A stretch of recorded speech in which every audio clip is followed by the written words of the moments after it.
नमस्कार साथियों, स्वागत करता हूँ आप सभी का एक बार फिर से नए वीडियो में। साथियों, आज हम ऐसी कहानी के बारे में आपको बताने जा रहे हैं, ऐसे महान नायक के बारे में आपको बताने जा रहे हैं। जी हाँ, छत्रपति संभाजी महाराज के बारे में।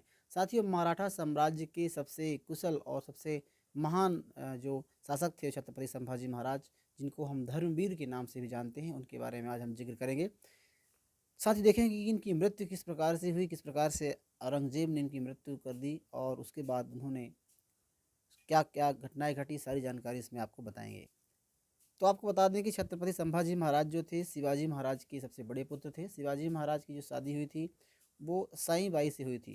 तो साई बाई के पुत्र थे। इनका जन्म 14 मई 1657 ईस्वी को पुरंदर के किले में हुआ था। साथियों, जब छत्रपति संभाजी महाराज की जो उम्र 2.5 साल थी, उसी समय उनकी माँ यानी कि साई बाई की मृत्यु हो जाती है। तो मृत्यु होने के बाद उनका जो पालन पोषण है वो उनकी दादी यानी कि शिवाजी की माँ जीजाबाई के द्वारा किया जाता है। जीजाबाई ने उनकी पालन पोषण किया। तो स्वाभाविक सी बात है, जिस प्रकार से शिवाजी में उन्होंने गुण आपको देखने को मिलते हैं, राष्ट्र प्रेम, धर्म प्रेम और देश प्रेम की जो आदर्श जीवन के मूल्यों को जिन्होंने स्थापित किया था, ठीक उसी प्रकार से संभाजी में भी इसी प्रकार के गुण आपको देखने को मिलते हैं।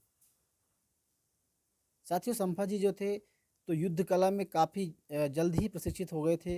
और जब 1680 में शिवाजी की मृत्यु हो जाती है, उसके बाद संभाजी मराठा साम्राज्य गद्दी पर बैठते हैं।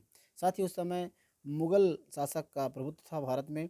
और मुग़ल से उनकी काफ़ी उनके मतलब शिवाजी की भी, उनके पिताजी यानी कि शिवाजी की जो युद्ध थी वो कई बार शाहजहाँ से हुई और कई बार शाहजहाँ से उनकी संधि भी हुई थी युद्ध को लेकर के।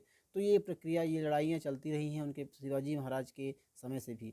तो ठीक उसी प्रकार से एक बार घटना है, जब औरंगजेब ने शिवाजी महाराज को कैद कर लिया था और फिर उसके बाद से वो सेब की टोकरी में, एक कहानी काफ़ी प्रचलित है, सेब की टोकरी में बैठकर वो निकल गए थे, भागने में सफल हो गए थे। तो इस प्रकार से घटनाएं काफ़ी होती रही हैं।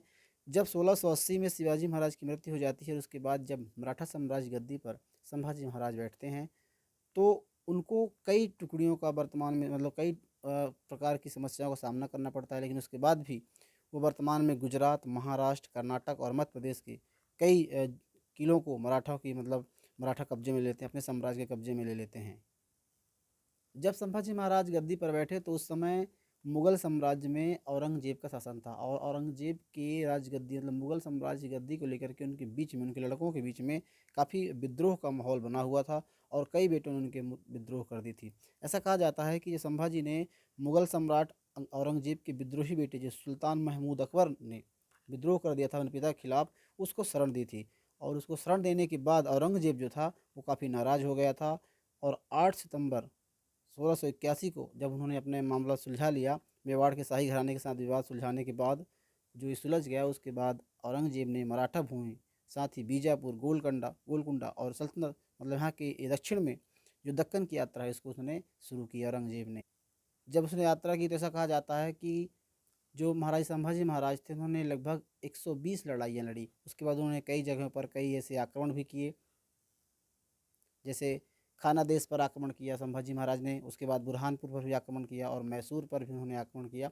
इनका जो मकसद था, वहाँ पे जो भारत में उस समय गरीबी थी, तो जो उनकी जनता थी, आम जनता, तो गरीबी और भुखमरी से निपटने के लिए जो उन्होंने लूटपाट की और आक्रमण किया, उनका मकसद था उनकी भरपाई करनी थी, ताकि अपनी जनता को खाने पीने का सामान और ये सारी चीज़ें उपलब्ध करा सकें। साथ ही उसके बाद बात करें तो इन युद्धों के बाद काफ़ी युद्धों में उनको विजय मिली। ऐसा कहा जाता है कि जिन्होंने जितने भी युद्ध लड़े संभाजी महाराज ने, उन्होंने ऐसे कोई भी युद्ध ना हो जिसको उसने जीता ना हो, मतलब सभी युद्ध उन्होंने लगभग जीते थे। अब बात करें कि उनके साथ कुछ सैनिक थे, कई हज़ार सेनाओं का उनके पास सेनापति थे, कई हज़ार सेनाएँ थी उनके पास। उन्हीं में से बात करें तो चूँकि उनका जो मतलब सोच थी, उनकी जो सोच थी, तो संभाजी महाराज ने मुगलों को भारत से पूरी तरह से उखाड़ फेंकने की योजना बनाई थी। और इसी योजना के तहत उन्होंने अपनी कार्यवाही के लिए संगमेश्वर नामक गुप्त स्थान पर एक मीटिंग बुलाई थी, यानी कि बैठक बुलाई थी। ऐसा कहा जाता है कि गरनौजी सिंह के जो थे वो संभाजी महाराज के करीबी थे, ऐसा कहता है बहनोई थे। और जब संभाजी महाराज ने उन्हें वतनदारी और जहांगीरी देने कुछ रकम यानी कुछ उन्हें देने की बात जो उनकी शर्त थी, उसको मानने से इनकार कर दिया, साफ इनकार कर दिया।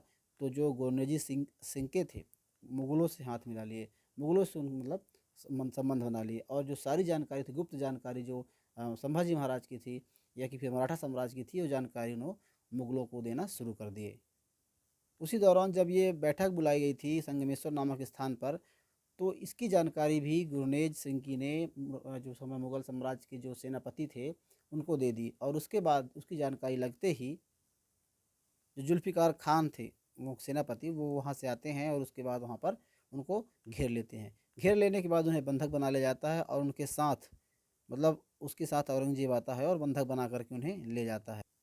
और उनके साथ छत्रपति संभाजी भोसले और कवि कलश को भी वो साथ में बंदी बना लेते हैं। उसके बाद वो तुलापुर ले जाते हैं और वहाँ औरंगज़ेब ने दोनों के साथ बहुत अमानवीय व्यवहार किया। औरंगज़ेब ने संभाजी राजे और कवि कलश को जोकरों के कपड़े पहनाकर ऊँटों पर बांधकर उनका अपमान किया। कुछ लोगों ने पत्थर, कीचड़, गोबर आदि प्रकार से भी फेंके, लेकिन संभाजी महाराज और कवि कलश दोनों ने अपनी आराध्य देवी के नाम पर जगदम्बा जगदम्बा करके उन्होंने अपने सब कुछ सहन कर लिया। तो इस प्रकार से जो उनकी यातनाएँ दी गई कि ये सारी चीज़ें हैं, मतलब वो कि क्या-क्या वो कहाँ पे सामान रखते हैं, किस प्रकार से, और जो उनकी शर्तें थी औरंगज़ेब की, उनको मानने से उन्होंने इनकार कर दिया और सारी यातनाओं को सहते गए।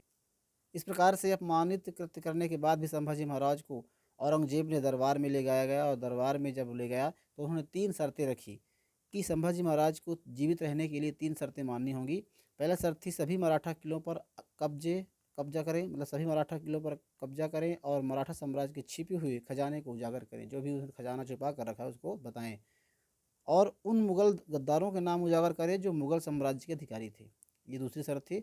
और तीसरी सबसे महत्वपूर्ण शर्त थी जिसको मानने से उन्होंने कतई मना कर दिया था, वो था इस्लाम कबूल करो। इस्लाम कबूल करने के लिए भी ऐसा कहा जाता है कि इस्लाम कबूल करने के लिए शर्त रखी थी औरंगज़ेब ने। तो इसको देख ये सब चीज़ों को जो शर्तें थी इनको मानने से साफ इनकार कर दिया संभाजी महाराज ने। और उसके बाद जब उन्होंने मानने से मना कर दिया तो उन्हें कारागार में डाल दिया गया और धीरे-धीरे उनके साथ कई प्रकार की असहनीय दर्द या फिर यूँ कहें कि अमानवीय कृत्य करने लगे और वहाँ पे उनकी आँखें भी निकाल दी गई, यूँ कहा गया कि जीभ काट दी गई और उसके बाद उनके हाथ भी काट दिए गए। कुछ समय बाद, एक समय बाद जो था औरंगज़ेब ने उसे धड़ से उनको अलग कर दिया। तो इस प्रकार से विश्वासघात होने के कारण मतलब औरंगज़ेब को उन्होंने मार डाला। साथियों ऐसा कहते हैं कि 120 लड़ाइयाँ लड़ी, उसके बाद भी ऐसा कई बार औरंगज़ेब को हार खानी पड़ी है। जब संभाजी की उसने मृत्यु करवा दी, उसके बाद खुद औरंगज़ेब कहता था कि यदि औरंगज़ेब के 4 बेटे थे, उन्होंने कहता था कि यदि संभाजी जैसा कोई एक भी बेटा यदि होता उसके पास, तो वो पूरे भारत को कब कब का मुगल साम्राज्य में मिला लिया होता। तो इस प्रकार से थे हमारे संभाजी महाराज, बहुत ही निडर और बहुत धार्मिक मतलब बहुत ही देश प्रेम से हिंदू धर्म के प्रति अडिग विश्वास रखने वाले संभाजी महाराज ने इनकी शर्त नहीं मानी और अपना जो प्राण है उन्हें न्यौछावर करना स्वीकार कर लिया। साथियों कैसी लगी जानकारी आपको हमें कमेंट बॉक्स ज़रूर बताइए। मिलते हैं किसी नए वीडियो में, तब तक के लिए जय हिंद।